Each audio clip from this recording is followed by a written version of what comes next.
Hello বন্ধু, তুই কই? আমি তোর বাসার সামনে, তাড়াতাড়ি বাইরে হ, আমি কেবল ঢাকা থেকে আসলাম।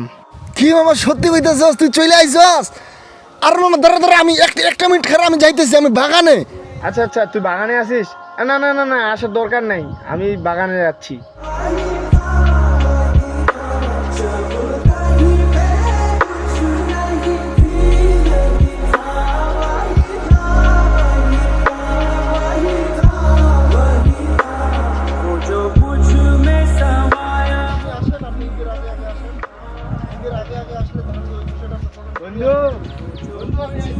বন্ধু বন্ধু আমি আইছি বন্ধু।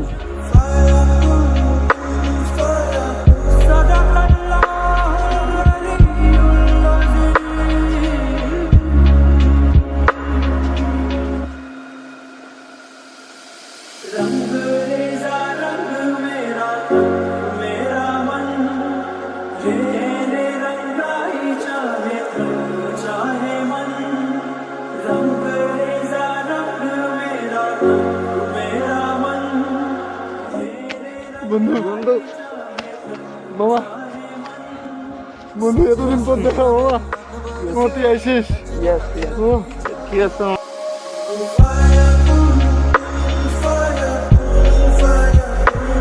বন্ধু দেখ, এবার তুই চলে আসিস বন্ধু।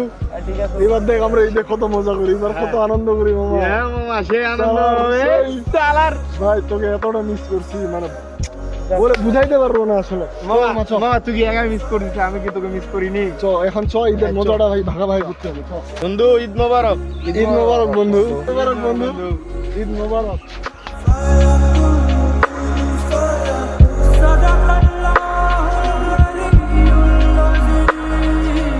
নামাজ পড়লি বেটা? হ্যাঁ পড়লাম বেটা, আজকে পড়বো না এটা কোনো কথা হয়? ঠিক বলছিস, ঈদ মানে আনন্দ। সালার আমরা অন্যান্য দিনে নামাজ পড়ি কি না এটাতে কোনো যায় আসে না, বাট ঈদের দিনে আমরা ছোট বড় সবাই মিলে চলে যাই ঈদগাহে নামাজ পড়ার জন্য, ঈদের আনন্দটাকে ভাগাভাগি করার জন্য। আচ্ছা বন্ধু বলতো, আজকের দিনে আমরা এই বাগানটাতে কেন দেখা করতে আসছি বলতো?